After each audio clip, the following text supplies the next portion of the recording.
Hello friends, welcome to my channel. Today we are going to talk about Aquarius Ascendant and the predictions for the month of August 2023. So for this month, the Ascendant Lord will continue to pass through the first house, but it will be in a retro position till 4th of November. So what it means is that it will continue to move toward the 12th house throughout this time frame and will take you back to the feelings of being lonely and isolated.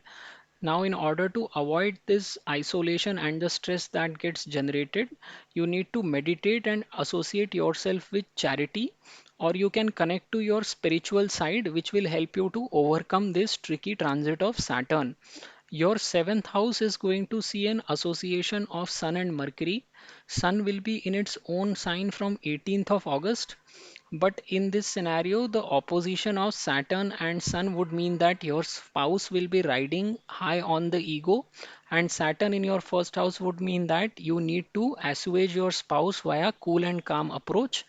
Your ascendant anyways gives a dominating spouse, so this month will also see you playing to their ego and pacifying them. This month is a good time for those who are interested in love marriage, and if they approach the family members of their potential partner for a match, they can get success, especially after 18th of August. Jupiter's beneficial aspect on the seventh house will also go a long way in making this move a success. This month is also good for those people who are involved in speculation because the fifth house lord Mercury is going to be in the seventh house with the sun in its own sign and is going to form a trine association with Rahu. Further, Jupiter will be also aspecting the fifth house lord. Very good month for people who are students or who are involved in stock market.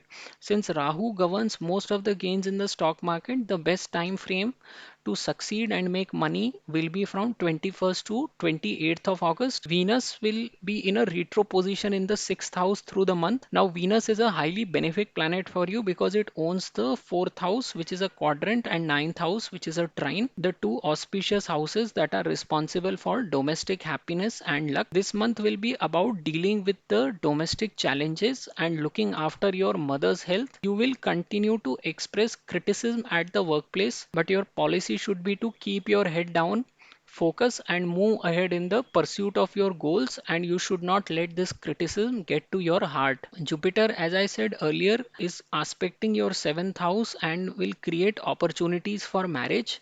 If you are single, then time frame from 15th of August to 21st of August is a very good time to get married because in this month Sun will also be occupying its own sign, so it's a very good month. The seventh house is going to have a lot of energies at the place. Sun and Mercury are going to be there in the seventh house, and Jupiter and Saturn will also be aspecting. So the whole axis or emphasis will be on the first and the seventh house. So first house is self and seventh house is your spouse or your partner. So the focus or emphasis will be on the relationship between you and your partner. Jupiter is also your second and 11th house lord and is a very important planet for you because it governs both your money houses. So its current position in the third house would mean that you will continue to seek opportunities that give you more money, and this kind of a thinking or mindset will continue to happen till April 2024. There are many people who will suddenly start to provide more importance to the monetary factor in their lives. So if I talk about the cash flow, then 26th and 27th of August are very good days from the cash flow perspective. I will also tell you some of the dates where you need to remain very cautious in the month of August, and these are the dates when you should avoid taking any key decisions, and at the same time you should also avoid arguments with people. So for you, the days where you need to be cautious in the month of August are 1st and 2nd of August, 14th and 15th of August, 19th and 20th of August, and 28th and 29th of August. So overall, this is a fairly good month for you provided you are able to utilize this negative energy of the 12th house. Remember, Saturn is a planet which is naturally spiritually evolved. So if people try to meditate, they will feel that a lot of burdens in their lives are getting removed. So that will be my suggestion to you. Otherwise, this will prove to be a very good month for you as far as improving your relationship with your spouse is concerned, or striking a new balance with your business partner. So that's the summary for you for this month. If you have liked my video, I would request you to subscribe to my channel, and thank you very much for watching. नमस्ते दोस्तों, मैं प्रसाद जोशी अपने channel में आपका स्वागत करता हूं। आज हम जानने का प्रयत्न कर रहे हैं कि कुंभ लग्न वालों के लिए अगस्त 2023 का महीना कैसे निकलेगा। देखिए, आपके लग्न के लिए लग्नेश लग्न स्थान में ही बैठे हुए हैं, लेकिन अब ये वक्री हो गए हैं और 4 नवंबर तक ये वक्री अवस्था में रहेंगे। तो इसका मतलब ये होगा कि शनि अब 12वें भाव की तरफ दोबारा भ्रमण करना शुरू कर देगा, और इसकी वजह से आपको अब धीरे धीरे अकेलापन महसूस होना शुरू हो जाएगा और ऐसा लगने लगेगा कि आप लोगों से और समाज से बिल्कुल कट गए हैं। तो इसको एड्रेस करने का एक बहुत अच्छा तरीका है कि आप मेडिटेट करना शुरू कीजिए, योगा कीजिए, अपनी स्पिरिचुअल साइड्स की तरफ कनेक्ट करना शुरू कीजिए, क्योंकि ये बहुत आपको मदद करेगी। ये जो ट्रांजिट हो रहा है शनि का, इसको ओवरकम करने में। आपके लग्न के लिए सप्तम भाव में सूर्य अपनी राशि में आ जाएंगे अगस्त के मिडिल से। तो 16 अगस्त से लेकर 15 सितंबर तक के समय में सूर्य यहीं पर विराजमान रहेंगे। यहाँ पर बुध भी बैठे हुए हैं, और जुपिटर भी 5वीं दृष्टि से देख रहे हैं, और शनि भी 7वीं दृष्टि से देख रहे हैं। तो बहुत सारे ग्रहों की ऊर्जा 7वें भाव में कनेक्ट हो गई है। तो अगस्त के महीने में बहुत ज़्यादा ध्यान आपका रहेगा अपने पति या पत्नी के साथ अपने संबंधों को सुधार करने में। और आपके पति या पत्नी बहुत ज़्यादा अहम उनका जग गया होगा इस महीने में, क्योंकि सूर्य यहाँ पर आ चुका है, और आपके प्रथम भाव में शनि होने की वजह से आप बिल्कुल ठंडे दिमाग के साथ उनको डील करने में सफल हो पाएंगे। तो यहाँ पर आपको अपने पति या पत्नी के साथ रैपो बनाने के दृष्टि से बहुत अच्छा समय है। आपके लग्न के लोग बहुत एम्बिशियस होते हैं और एकदम शांत स्वभाव के होते हैं, बहुत गहरी विचारधारा होती है। तो ऐसे लोगों को एक डोमिनेटिंग स्पाउस मिलती है, ये पति या पत्नी का दबदबा आपके ऊपर हमेशा बना रहता है। तो ये महीना स्पाउस के साथ संबंधों को सुधारने की दृष्टि से बहुत अच्छा है। और जितने भी लोग लव मैरिज करना चाहते हैं उनके लिए भी अगस्त का महीना बहुत अच्छा है, क्योंकि पंचमेश भी सप्तम में जाकर बैठ गए हैं, पूरा महीना यहीं रहेंगे। तो अगर आप कोई भी अपने पोटेंशियल पार्टनर के पेरेंट्स से बात करना चाहते हैं, उनकी अनुमति लेना चाहते हैं, तो 18 अगस्त के बाद का समय इसके लिए बहुत अच्छा है, क्योंकि गुरु की भी 5वीं दृष्टि सप्तम भाव पर पड़ रही है।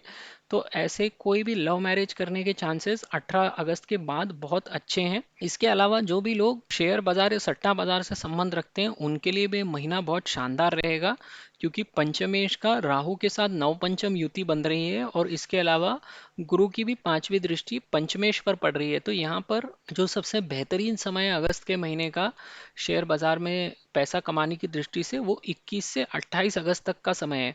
देखिए, मैं जब भी इस तरह की डेट्स बताता हूँ तो ये उन्हीं लोगों के लिए हैं जिनको शेयर बाजार की अच्छी जानकारी है। जो नए लोग होते हैं उनको जनरली ये नहीं मालूम होता है कि मार्केट कैसे काम करता है, और फिर वो आकर बोलते हैं कि हमको इस समय में लाभ नहीं हुआ। तो अगर आप इस विधा में अच्छे हैं, अगर आपको ये कला आती है, तो ये तारीखें आपके लिए पैसा कमाने की दृष्टि से समर्थक होंगी। आपको अगर मालूम है क्या करना है तो फिर आपके लिए ये समय बहुत अच्छा रहेगा पैसा कमाने की दृष्टि से शेयर बाजार में।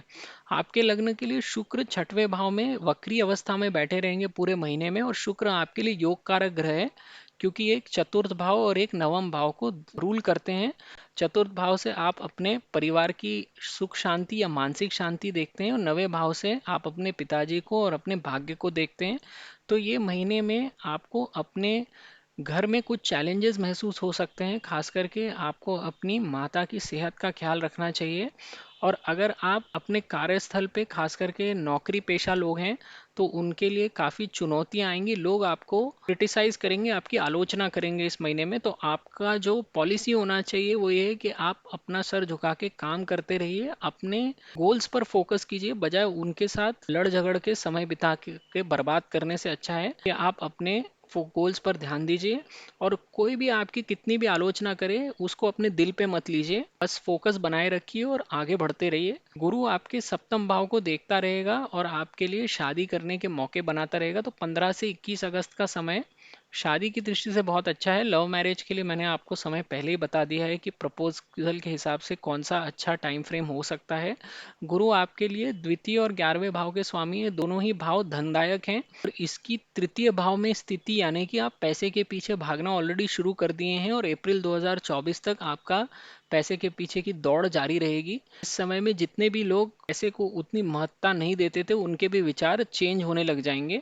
और अगर आप पैसे की दृष्टि से देखें कैश फ्लो वाइज, तो 26 और 27 अगस्त ये 2 दिन बहुत अच्छे हैं मनी इनफ्लो के हिसाब से। हर महीने में कुछ ऐसे दिन आते हैं जब आपको सावधान रहना चाहिए। इन दिनों में आपको कोई भी महत्वपूर्ण निर्णय लेना टालना चाहिए, लोगों के साथ वाद विवाद से बचना चाहिए। तो आपके लग्न के लिए ये दिन है 1 और 2 अगस्त, 14 और 15 अगस्त, 19 और 20 अगस्त और 28 और 29 अगस्त। इन दिनों में आप सावधानी बरतिए। कुल मिला के आप देखेंगे तो इस महीने में भी समय बहुत अच्छा है, प्रोवाइडेड आप मेडिटेशन को अपनाएं, क्योंकि शनि का संबंध ही स्पिरिचुअलिटी से है। शनि माया को नफरत करता है, बिल्कुल शुक्र के बिल्कुल विपरीत स्वभाव है।